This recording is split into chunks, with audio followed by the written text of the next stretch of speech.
All right, Stephen, all yours. All right. I hope this works again a second time.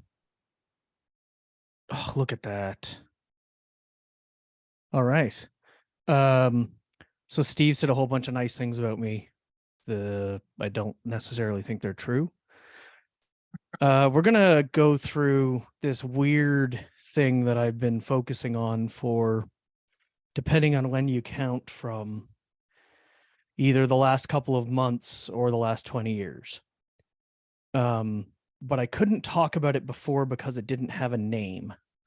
And Perry Reed, who's another colleague at IL, started calling it living documentation. And so I'm going to talk about the thing that I do with this, what it means, and sort of where it came from and why I like this way of working and what it does for me. And I'll show you some of the output of some tools that I'm currently hacking together to make it work. You can find me at these places on your screen. Uh-oh, my keyboard is not working. But oh, there we go. Yeah, so when I was trying to figure out what I was going to talk about here, I said to John Reed, I said, here are the 4 things that I got in my brain right now. And I said the living documentation is the one that requires me to do a whole bunch of extra actual work to show some stuff. But I think it might be the most interesting thing that I have in my brain right now. Most of what I have in my brain is curse words and hatred of computering.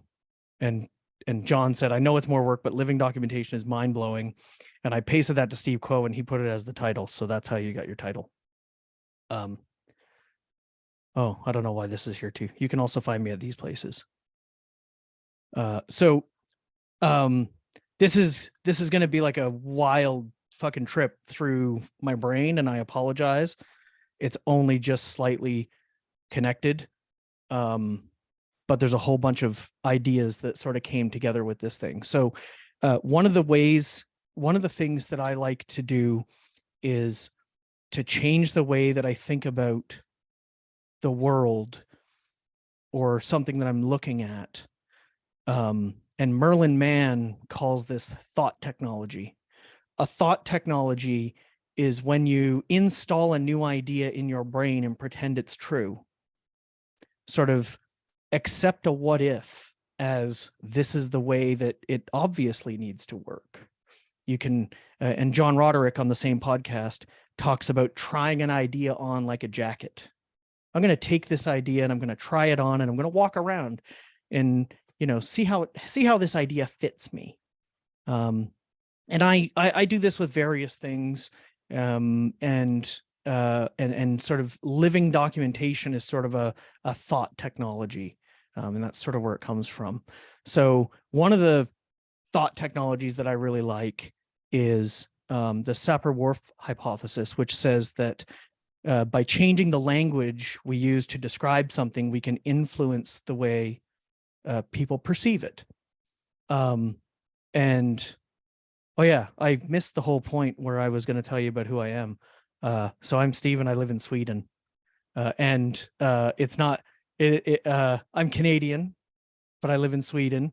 And you are all welcome to come hang out. I have a guest house in the next village and you're all welcome to come hang out and use the gigabit fiber. It's just not for people that I love and I'm super attracted to, like Paige, but it's for everyone. If you want to come hang out. But I sometimes suck to be around, so I had to get a house in another village so that people can come visit Sweden without necessarily having to hang out with me. So the Sapir-Whorf hypothesis is something that I discovered a number of years ago, and I'm going to bounce around a lot when we were talking about how to change the way we talk about testing and where behavior-driven development came from. And I kind of latched onto that idea and grew it. If you've ever seen the word should in your test suite, I'm sorry. And it's at least half my fault. And if you've seen the words describe and it in your test suite, that's 100% my fault, and I'm not sorry. That was a good change. So one of the things that the Sapir-Whorf hypothesis sort of leads us to is domain-specific languages, which I'm sure most people here as crafters are familiar with. A domain-specific language is just a computer language that's specialized to a particular application or domain. RSpec famously is sort of a DSL for describing how your software works. I still use test-centric language because I came up in TDD and XUnit and stuff like 20 years ago or more. And I still use the test-centric language. But one of the ideas behind BDD and the things that came out of it was let's change the language that we're using to talk about these things, because the language is getting in the way. The reason RSpec exists is because I was teaching TDD back in like 2000, 2001 up to about 2004, 2005. And one of the things that I kept getting, I would always get one mediocre white dude who was a real prick that would say, aha, you can't test something that doesn't exist, therefore your entire premise is flawed and I'm not going to pay attention to this thing that my employer is paying a lot of money for me to pay attention to. And so me being a cheeky prick also, I decided that, well, what if we just remove the word test? Because that would remove an entire category of argumentation about whether this was valuable or whether test first is a thing or things like that. And what came out of it was a thing that was not originally called RSpec. It was called Describer, because it was the early 2000s, and the cool thing to do was to take an ER word and remove the E, like in Flickr. And I wanted to teach TDD to people without using the word test. And so that sort of combined with the idea of fluent interface, and these are screenshots from the Blicky article there. Martin wrote about fluent interface, which is a specific kind of DSL where the thing on the right reads more clearly than the thing on the left. We're all, I think we're probably all programmers. We can understand what the thing on the left does, but the thing on the right makes sense to other people. And one of the things that when RSpec sort of became a thing that people used, one of the things we noticed was salespeople and business people. And I hate that phrase, by the way, business people, because if your business is selling software, then the software people are the fucking business. And so we shouldn't be saying business people, but that's common phrasing and I will use it anyways, because I'm a follower. So when you write things in a more fluent way, then people who are not technical, tech experts can understand what you're trying to do. In the early days of using RSpec on the first project that I used it on, and in production back in like 2005, I literally had salespeople walk up to my desk and read tests over my shoulder and say, "Oh, that logic is kind of flawed." And it was because we had made a DSL with a nice interface that it read really well to people who didn't even understand necessarily how computers worked. So there's a lot of things that we call driven development. I think this is a tired phrase that we use for everything, and there are a whole bunch of things that we can talk about here. And just sort of to talk about the show here, I don't actually remember what order these friggin' slides are in, so it's a surprise to me as well. So we're all in the same boat here. So driven development is one of those things that I really hate. I hate that we call everything driven development. Behavior driven development is basically the idea that we're going to talk about the behavior that software has rather than the thing that we're doing. For me, when I practice TDD, it's a design activity, and the test suite that comes out the other end is just a nice side effect.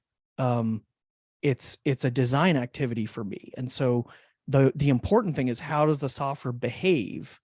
And maybe we should drive the design of the software through the behavior that it has.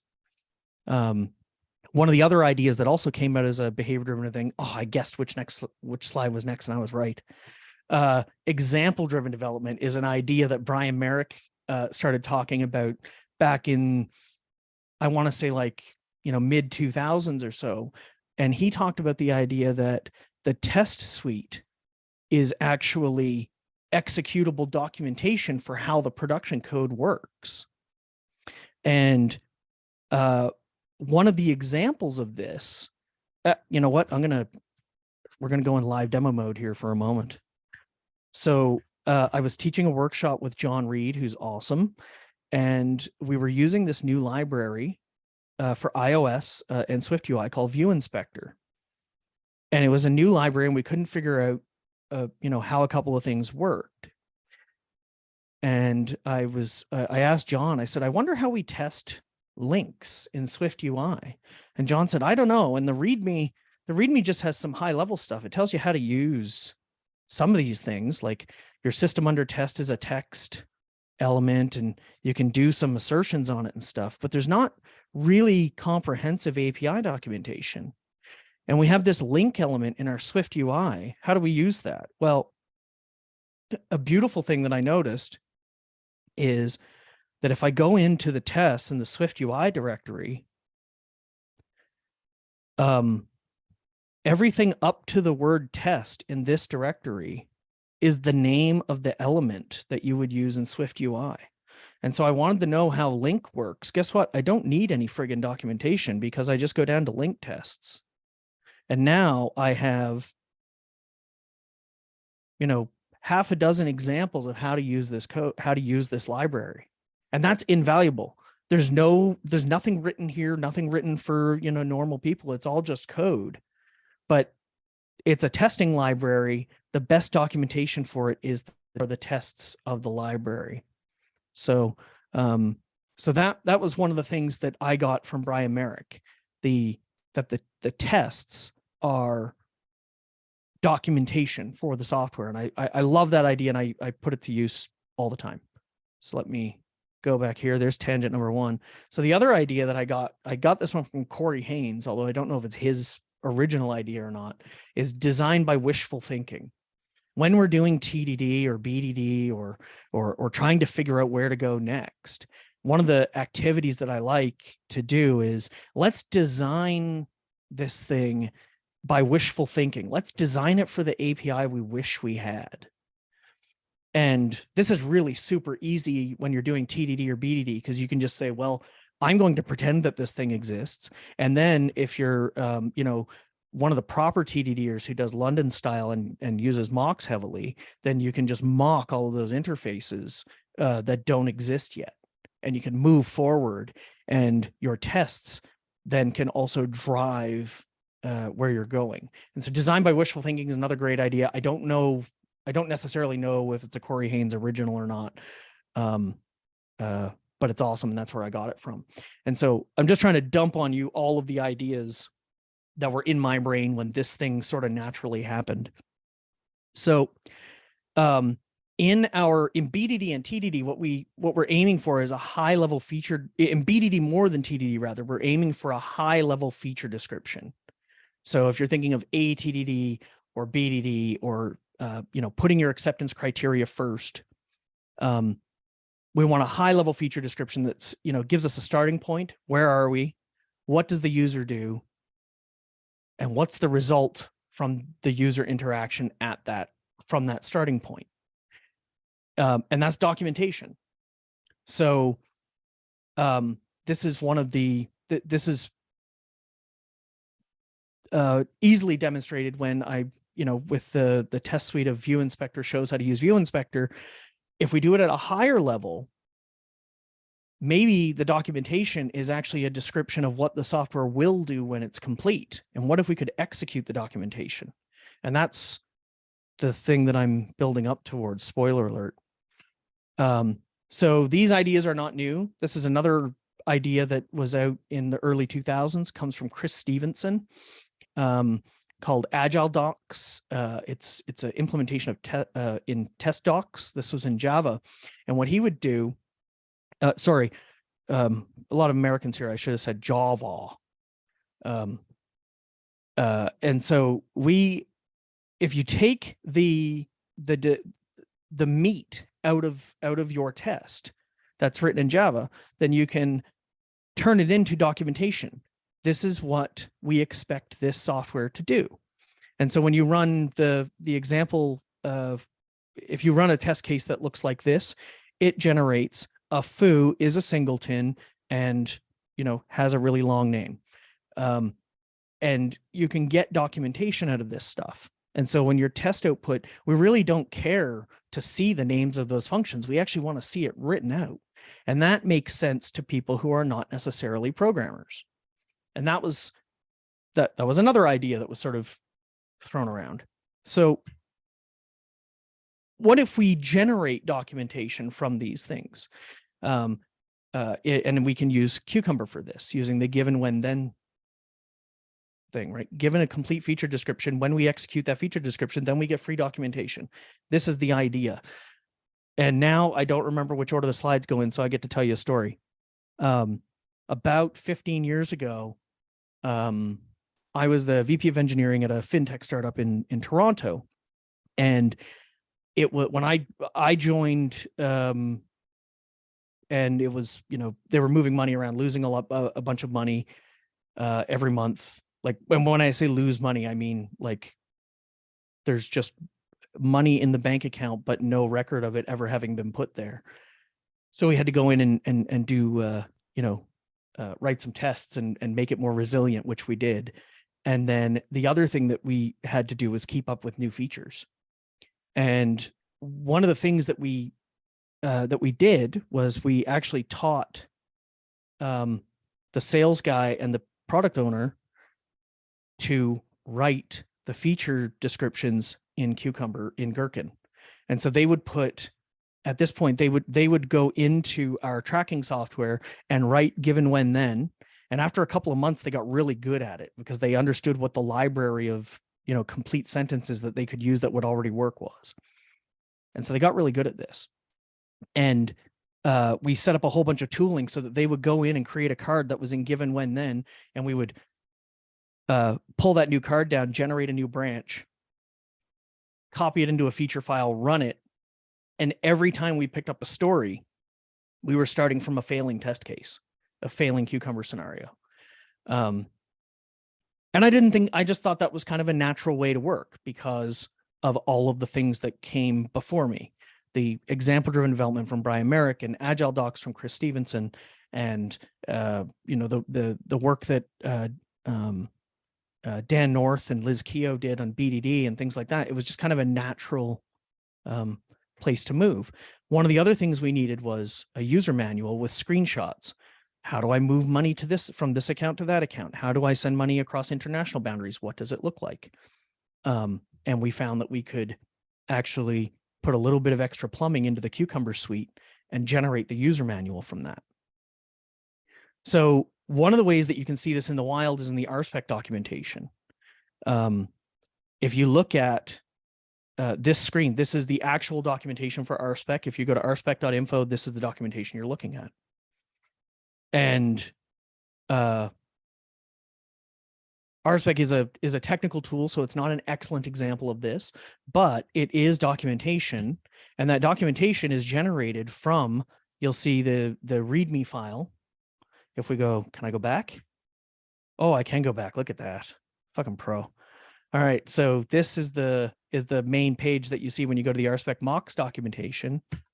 If you go into the RSpec mocks features file folder and you look at the README, it's exactly the same thing.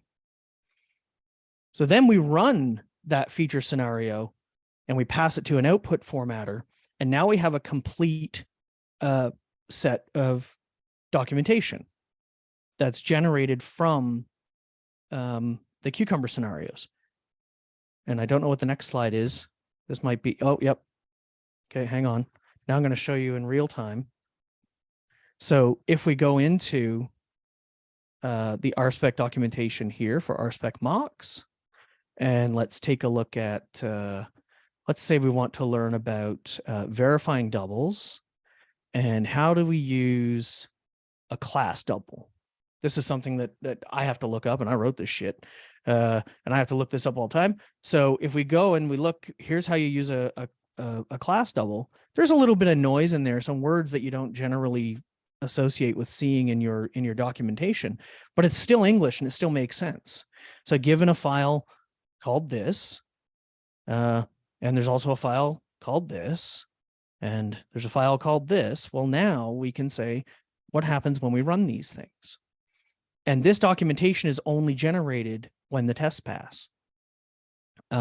If you're generating this in development mode and this test failed, then then this line here would be in red and the build would have failed. So you can see from the user manual when these things fail. So what does that look like in actual code? If we go over here, we're in verifying doubles, class doubles. We're going to go over here to verifying doubles. And we'll go into class doubles. So this is the README. So a couple of conventions that I'll talk about in a minute. We go into class doubles. And this is the input, which is a test suite that's executable. And this is the output that generates. It's very obvious when it's code because we have a lot of things built into Markdown and things like that for being able to inject code. But what if we do this for actual software that users use? And so when I was describing this thing that we did at the fintech startup to Perry, I was just, telling him a story about a thing that I did, because that's what I do. I tell stories about cool shit that I did before I was a washed up has-been. And he said, that's really fucking cool. I love the idea of living documentation. We should do something with this. And I know I have this page open for some reason, but I don't know. Oh yeah. Okay. Now I remember. All right. So, we have this thing. Now, when you run Cucumber on a Rails project, like one that I'm working on right now, this is the default HTML output. And it actually just puts Cucumber messages, which is a Cucumber syntax, into and shits it into an HTML file that then has like a React app that draws it. And it's React and JavaScript and stuff, so I don't want to touch it anywhere. But basically, this is a feature description for a project that I'm working on for teaching lessons online, basically.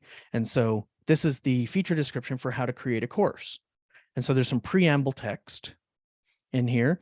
And this is all standard Cucumber. There's nothing special, nothing weird here. A course is the basic building block of your online lesson content. And it talks about what it is. And also there's the background and why. It requires you to be logged in. And it goes through all the steps and of course indicates that they passed or failed. Now this is somewhat useful as it is for the purposes of documentation, but it's not as good as it could be. There's still some nerd shit in there. There's still, test pass fail stuff in there that we don't really want. And some people just don't like reading that much. So what I'm working on now generates this. Running the Cucumber test suite, it takes the preamble and runs it through Markdown and puts it here. And then for each scenario, it takes this bit here and gives you the steps, and also records video and turns into an animated GIF. So, which runs way too fast. This is all like super early shit. And in a couple of months, you'll be able to use it on your own Rails projects. But right now it's super, super early. And this is how I'm going to generate documentation for this application that non-technical people are going to use, musicians. And if the documentation is good, they won't have to call me when they fuck something up. So this is sort of the end result. And I think it's pretty cool. Unfortunately, it's not really that new because I did it for the first time like 15 years ago, or almost 20 years ago now. And it's just not that, it's not that new and interesting, but it hasn't moved forward. And so this is the kind of thing that I'm thinking about. And I'm hoping that people have questions, comments, and thoughts about this kind of stuff, because that's all I had to say about that. And this is where you can find me.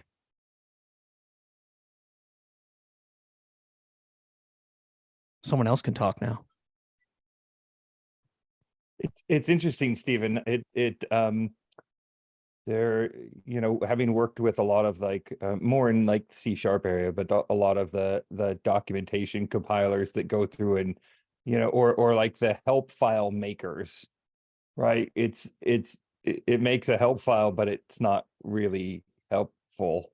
You have to do a lot more work to add all the description and all that sort of thing, and then you just get like an API help reference. There's an interesting idea about sort of moving it towards allowing someone to sort of that doesn't understand programming to be able to figure out what's going on their own. So I'm excited to see where it comes from, where it comes out to. Yeah, basically the problem, a lot of the problems with documentation, and I didn't want to go too far down the road on documentation because Llewellyn Falco was here talking about documentation a few months ago and is way better at everything than I am. But one of the problems with documentation is that it gets out of date. And so one of the benefits of living documentation is that because you're using it to push the features forward, and you always have these checks and balances, you know that your software works the way that it's documented.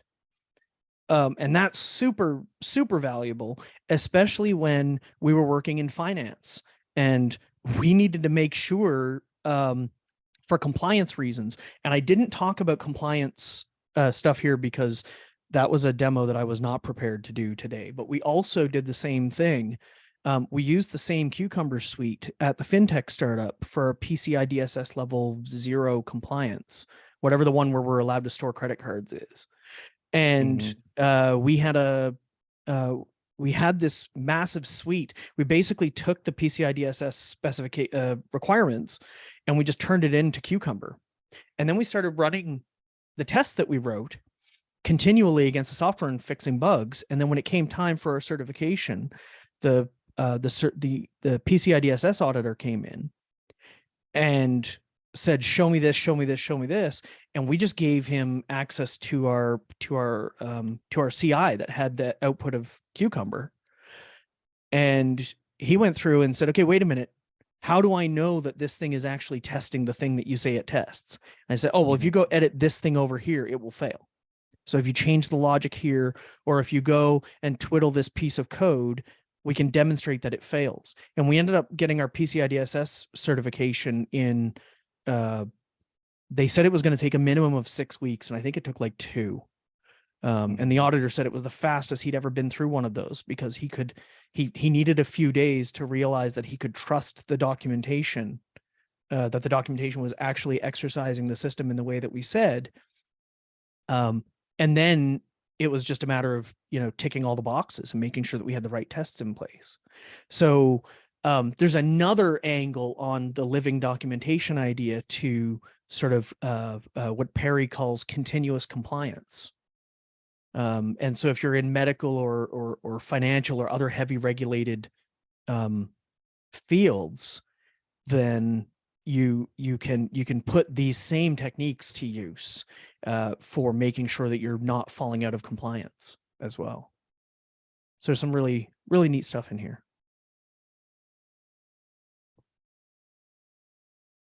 Stephen, I'm an American here, so I'm going to say these all wrong, but I just want to say, first off, this is incredible. A lot of the things that you're talking about here are like ideas and thoughts that I also have and I try to share. And I often have difficulty finding fertile soil, right? I wrote the code, now I'm going to go write the test. And you're like, wow, that sounds so backwards to me, right? Like, how do you even know you're doing the right thing in the first place? But I think what it really highlights, I love, but I just had this conversation this morning, the wishful thinking. And I'm often amazed at how difficult it is to get folks to say, just make it simple. It can be what you want it to be. And then when it fails, we change it. But just start with that good idea that you want. That's nice and easy. But what I think is really cool about this fundamentally is the communication aspect. It's a human-centric thing. Let's all get together, no matter what our skill set is, and solve a problem. And maybe there's more of an opportunity as we get into more complex software that hopefully this kind of thought process and discipline will start to really take root, because I think it's so critical. And I found for years it's just been missing in like almost every project I've been part of. So I'm going on, but Stephen, I think this is fantastic. And I really appreciate you putting this together and sharing it, because that articulation really helps with like, aha, that's what I've been thinking and feeling. And there it is. Someone put it very succinct, and now I can digest it better. So thank you. That's badass. Thank you. So one of the things that I always say is that software development is so easy. We teach it to children. It's the communication aspects and the collaboration are the difficult parts. And that's why the highest performing team, that's why the people who care about their craft are all focusing on these collaborative activities. And that's one of the things that I love about the idea of living documentation, or we could say, documentation driven development, but that would just be, kicking a dead horse one too many times. But when I try to develop software, I want to start from, from the highest level possible. What do I expect my user to do? What do they expect to see? And what's going to be natural for them? And they can read these things first. And that a lot of this, one of the reasons why I find it really difficult to think that these things that are going through my head are interesting and new ideas is because everything is everything is a remix. Everything is just, an iteration on a previous thing. So living documentation as a tool doesn't even exist, except for a couple of 2 bash scripts and a pile of Ruby that I have that only works about 3 times in a row before you have to go and clean it up manually. It doesn't actually exist as an idea, but it's just a collection of previous ideas. It's just behavior driven development with embedded screenshots. And that's just one of the things that I love about these things, is that it's iterative and building on all the stuff that came before it. So I'm glad that there's some excitement for this from people other than me. It's a little bit like you read a really complex book and, you get 60% of it, and then you read it again and you get a little bit more. And on subsequent readings, you start to be like, oh, I'm starting to really understand the themes and nuances to whatever this narrative is. And I feel like as an industry, we're starting to maybe get out of like, here's my control elements, here's my loops. And we're getting out of that kind of minutia, and we're getting these higher order concerns. We're rereading the novel. And this, I think, is that exactly that. But Patricia, you had a question? I was going to inject a little old person possible background for this, and also a perspective from scientific programming, where the needs are a little bit different. In the old days, there was runoff. Runoff was a text formatter. This was back in the days when there was no programmatic typesetting. And with runoff and its follow-on troff, we could intersperse the documentation and the code. So what we did was to write the code with the documentation in it, and we would make one pass that compiled the code and another pass that extracted and compiled the documentation. That, and the kind of thing we've been talking about is documentations intended for the people using the software. So you want to tell people, how does this API work? Or how do I actually do things with the software? It's appropriate for software that is tools. But imagine that you're doing a scientific analysis, and even more specifically, statistical analysis, because this is where this next step came from. For this, having the documentation embedded directly in the code is better, but it might not be sufficient for a scientific or a statistical analysis, because you might need a lot more explanation. So what we really want isn't documentation. We want the final report. We want the scientific paper that we're going to publish, and we want the code to be right there in it at the very point where we're going to insert the number into the report or the paper. This, of course, this is available in R long before it became available anywhere else. R has a tool called Knitter, other tools called Weave, where what you do is you intersperse either Markdown or LaTeX with the code. The code goes directly in the very spot where you're going to put the final, the number that the code is producing. And what this facilitates is a thing that's now known as reproducible research. This is where somebody else who's not the author can read through they can see the final document. They can see the raw code. They can see the raw document, and they can say things like, wait a minute, that statistical test you used there, that is not appropriate for the type of data you have, because your data doesn't fit a normal distribution, and this test is only for a normal distribution. So R has Knitter and a suite of related tools. One step back from that, one step a little bit less good from that, is the interleaved text and code that you would get with an IPython notebook or a Jupyter notebook. Those things you can still read what the code is, what the author intends the code to do, and then you can see the code right next to that and say yes or no, it does or doesn't do what the author thinks it does. But you are not producing the finished document out of those things. Anyhow, that's just another. This is another way of using the same. What you're calling living documentation in a case where you have to explain the code. And I should mention one thing. Sometimes this applies to code that is not scientific, but where the code is doing something really fiddly and you don't expect it to be obvious, and you really, really, really want the person who's maintaining the code to know what you intended.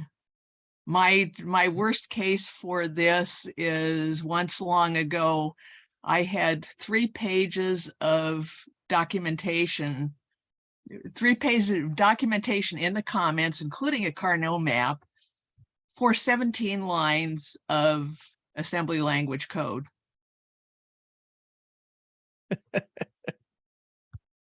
Yeah. Thanks for raising that. You reminded me of something that I didn't bother talking about because I didn't know if anybody likes nerdy old shit like I do.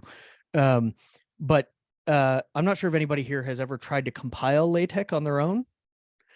But tech itself is written in Knuth's style called literate programming, which is he literally wrote a book about a typesetting system and then embedded the source code in it. And so if you want to compile tech from sources, it's written in a language called Web, which is a language for writing books and then shitting some source code into it in various parts.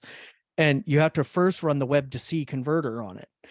And that pulls the documentation out and the C code out in this side, and then compiles the C code and then puts it all back together into a typeset book. And it's very similar to this kind of idea, but for lower level things. The thing that I want to focus on now is how do we get sort of user documentation out there, because user documentation is sadly missing a lot of the times these days. We have to go watch a 15-minute YouTube video from somebody with bad background noise and a pixelated screen. And I really want to see making documentation better rather than making it just different. Yeah. Caleb, you had your hand up?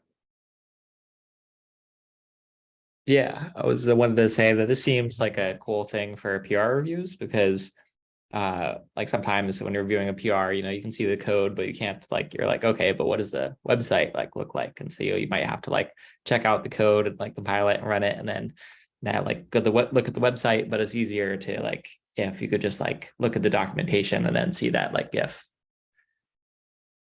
Yeah, one of the crazy rules that I follow when I work on Rails apps in particular, a personal rule that I have, and I try to impose it on my teammates, but I'm not as good at imposing my opinions on others as I might sound. I refuse to look at a Rails app in a web browser until it's in production. And what that allows me to do is make sure that I'm building up making sure that I'm damn sure it's going to work when it's in production, because I started this rule when I worked in fintech and we were moving tens and just before I left, hundreds of millions of dollars a month on software that we never ran. We only ran it in a test suite before it went to production. And when you have the screenshots, then you know what it looks like in a web browser. And also this thing that the scripts that I have will generate animated GIFs from Firefox, Chrome, Safari in tandem. But the thing that I haven't figured out yet is the HTML and JavaScript. And I'll ask my friend Nancy to do it because she does all the JavaScript stuff for me. I want the animation to just have a tab view, so you can click on which browser you're in, so that you can see if it looks a little bit different, and things like that. So, yeah, cool. Aaron? Hi, everyone. It's my first time here. So I don't know if this has been discussed, but synthesizing what everything has been said, it sounds like this is similar to what I played around before with org mode, where you can run documentation by Control-Cing. And I'm not a JavaScript developer myself, but it sounds similar to what people have over in that side of the world, where they have design systems that aren't just screenshots of buttons and layouts, whatever. They're actual HTML you can copy and developers can copy over to their site. And so what seems to me is there's many stacks across where people try to solve this problem, like web on the typesetting side, design system, storybook, whatever on the component layer. And now in this case, a higher level, okay, here's how everything works. And here's what the behavior you expect from your users. And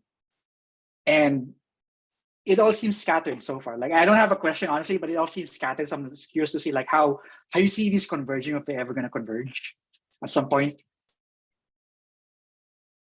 I have no idea if things will converge or get, or if there'll be sort of one true way. I suspect that we'll just wind up with a larger pile of awesome ideas to build on. One of the things that's really tricky for me is figuring out where the cool new ideas are, because there's not really, we talk about the tech industry moving fast and all this shit, but the reality is if you left the tech industry in 2010 and came back yesterday, you didn't really miss much. Maybe, I guess Swift didn't really exist 12 years ago, but Swift is just a worse version of Kotlin for a platform that you're not allowed to actually ship whatever you want on. And Kotlin is just, OCaml that runs on the, with a bunch of concessions to make it run on the JVM. There hasn't been anything new or good in language development since Lisp and Smalltalk. And so, I do have to say this because I always say it.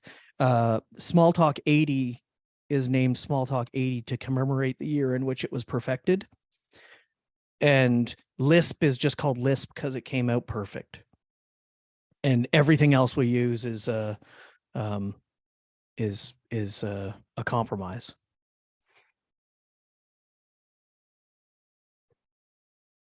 Todd? I'm not sure if I want to follow that. You when you were in your talk, you mentioned what did you say?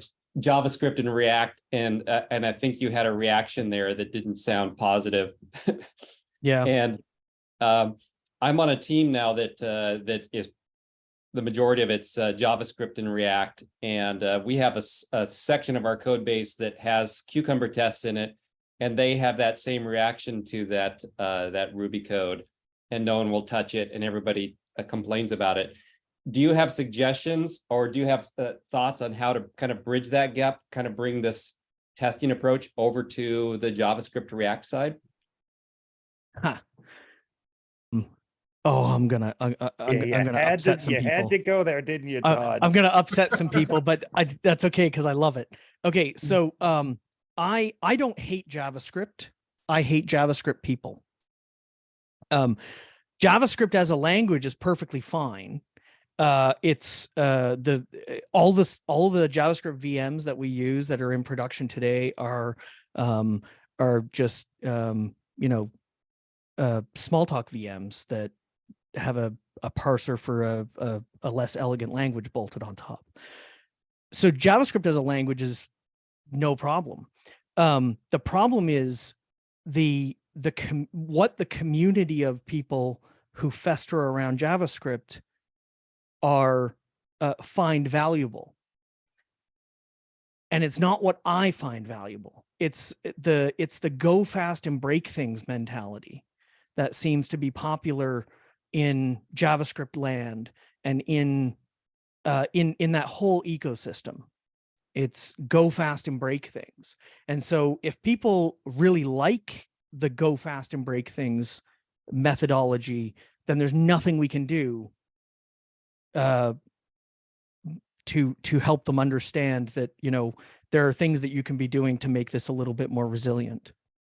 And behave better and be more reliable. There's not really a lot of things we can do for that kind of thing, aside from being careful to point out, hey, this thing that we did over here made this other thing that we did later really easily. But we have to be very careful about how we spread that message, because we might come out sounding like the type supremacists who talk about static typing solving a bunch of bugs that don't actually exist. So it's every time I hear the static typing people coming out saying, oh, but look at all these bugs that were prevented, they're listing off bugs that I never actually encounter in a dynamic language. So it's more about finding what people value and driving towards that. If people value working software that's well documented, then this kind of approach is going to be really good for them. If people value moving fast, moving rapidly in a safe way, then they're going to value testing methodologies and things like that. And so we really have to, but if people value go fast and break things, I don't know how to get them to value, go a little bit more reasonably and don't break anything. So I don't know how to do that kind of thing. And I do sound like way more of an arsehole than I actually am, but that's deliberate. Well, to build on your point about people that are easy to hate, I liked a statement you made earlier about there are no business people, they're software people. We're all software people. That really hit me well. It talks about collaboration and inclusion, and one of the things I find to be a frequent problem is developers who are or development groups that are proud that the business doesn't know how their stuff works, and this idea of the business writing and then understanding how everything works is a foreign concept, and we're just not going to let them in. And I would love more of that cross collaboration that you described. I worked on a project years ago with my best friend who was offended that one of the execs referred to us as code ninjas. And we were drinking, we were at the pub, and one of the execs said code ninja, and John slammed down his beer and said, "What the fuck? I don't call you a briefcase ninja." we're all in the same team. We're all trying to solve the same fucking problems here. And that's something that I think about a lot. Because, you know, as we get into an increasingly connected world and everything we touch has shitloads of software in it, we really have to be careful about what we're doing and how we're collaborating. Everyone has to become an expert in things that they're not experts in order to be able to in order to be able to move these things forward.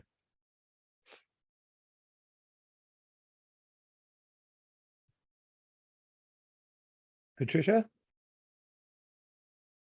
So thank you both Todd and Stephen for we're all in this together. I'm wondering if some of the folks who want the wall of separation have forgotten that this was a major tenet of Agile. The customer is on your team. The customer should be in the room with you. You can teach the customer to program if you have to, but you want the people who are actually going to be using the software right there so that you can ask them, is this what you meant? Is this what you want? Wait a minute, will this cause this problem? So that you don't have to have an adversarial relationship. The whole point of Agile was to get rid of the adversarial relationship between the contractor who was going to build the fighter jet or whatever, and the DoD, which was going to pay out the money.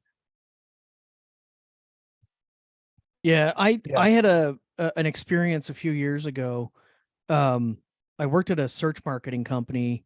I'm sorry, I'm doing React Native now, so that's my penance, I guess, for all the bad things I did with my skills in the past. I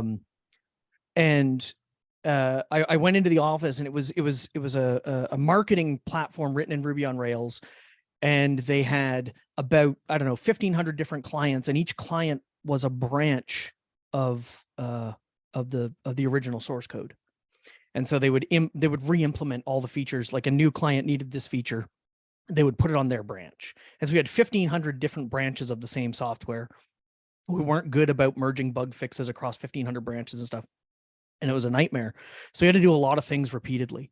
And one day it was in Bend, Oregon, and I used to travel down about once a month or so, once every 4 to 6 weeks, because I was working illegally in the US, and it was important that they, you know, that the border guards didn't get wind of it.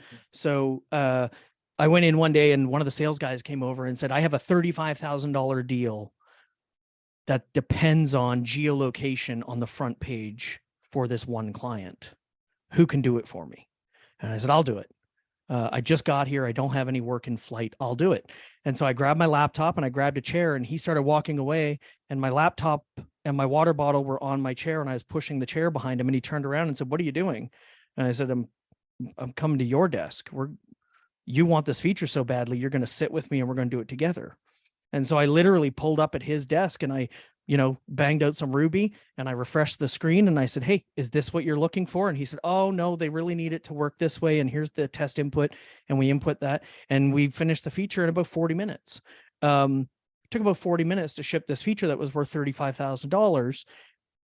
But the rest of my team hated me because 4 days, well, I'm sure for other reasons too, but in this particular situation, they hated me because 4 days later I went home, and they kept messaging me on HipChat. We didn't have Slack back then. You're an arsehole because now Bob from sales, when they come over to ask us to do stuff, they stand there waiting until we pick up our laptop and follow them back to their desks. And so that became sort of normal for these new features. And we went from 2 and 3 week throughput times on these tiny features to half a day maximum, just because we were collaborating and breaking things down smaller. And it was a really great way to work. I wish I could work like that today. To wrap that back around to the documentation talk and theme, you know, I think I've definitely worked with product owners, with business, where we don't have to teach them how to code, but if they're right there with you and you have that sort of living documentation or Gherkin syntax or whatever, you can say, is this correct? Is this what you're expecting? Look, it Yep. does this now, and here's the output, you know, and and keep that communication open. Excuse me. Yeah, And I one of think the that can be really effective, you know, if they can look at that living document any moment they want and get an idea of where you're at and what you're doing. yeah, absolutely. Matt Wynn calls Cucumber the world's most misunderstood collaboration tool. Cucumber is about encouraging collaboration by removing barriers that might be between people who can read and write code and people who cannot and just understand the domain. It's about bridging that gap.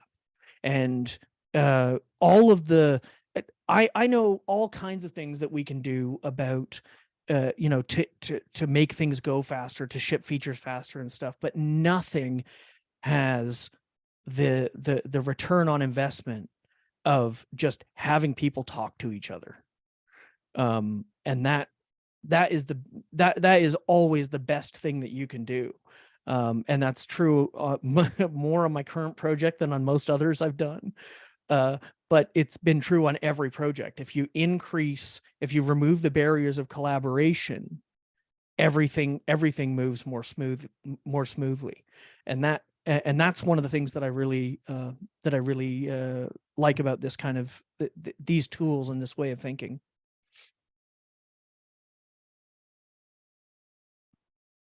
Oh, sorry, I think we're over time. I don't know what the actual schedule or anything is here. No, it's starts when it starts, it ends when it ends. Awesome. That's great. But it does look like, anyone else have any more questions or comments?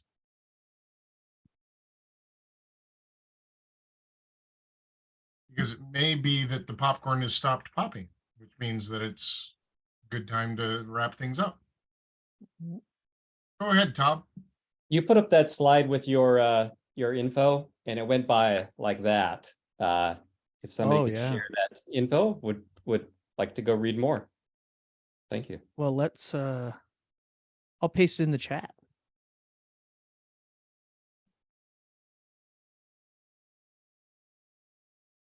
If I can figure out how to copy and paste. Let's see if I can do this. There we go. There's my email address and my website that I never update. Awesome. Chris? Hi, yeah, rad presentation. Some of it is above my level right now. Like, you know, I'm wrapping up, you know, I have my final for school on Saturday, and documentation is a big part. We really leaned on test-driven development. You know, the high level understanding of the living documentation is incredible. And that's something I really intend on digging further into and carrying with me. You know, as I get further and further along into this, understanding it's a lifelong process. So, you know, first off, thanks for wicked presentation. I'm stoked I found this, really learned a lot from it. And yeah, I mean, I guess the point of this is to say thank you. Yeah, some valuable information. I really appreciate it. Thanks for that. If you're just getting started, I'll offer to you the same thing that I offer to basically anyone, time permitting.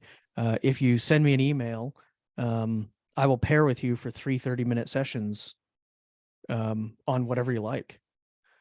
Just because I like checking out what people are doing, and you know, trying to get some of the shit that's in my brain out. So if you drop me an email, I'm happy to pair with you on whatever you want to pair on, and see how that goes. Yeah, no, that's incredible. In class, we leaned on TDD and it got a lot out of it. I should be wrapping up middle of May, but I'm hoping to have some time much sooner than then. So thanks for that opportunity as well. Is that how we get you to do some work at the office, Stephen? Send you an email and you could pair with us. Buddy, no, you just tell me you're going to be there and you dress nicely for me. All right, all right.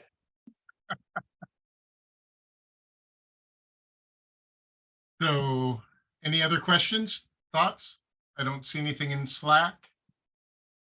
I'd like to just before we finish here, say thank you to Stephen. I put a link to our Seattle Code Crafters Meetup Slack channel. You're more than welcome to join us if you are not a member. And also the video for this is going to be on our YouTube channel. And I didn't put a link in there. Maybe I'll grab one real quick.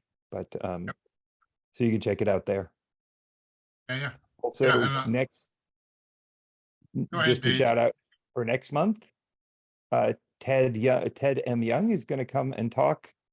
And he is going to talk about Stop what, obsessing about primitives. Yes. Yep. So that should be a good talk. That again happens on the 4th Thursday of next month. May 25th. Should be a good talk. I too would like to thank Stephen Baker. Thank you for that. Thank you for this good stuff. It falls back on something that I like to think is creating an environment where it can't not happen. Right?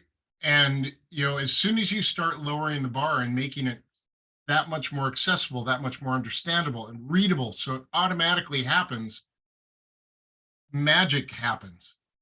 It's good stuff. Yeah. So awesome. Cool. Well, thank you everyone for coming. It's been good discussion. Patricia, some great comments and thoughts.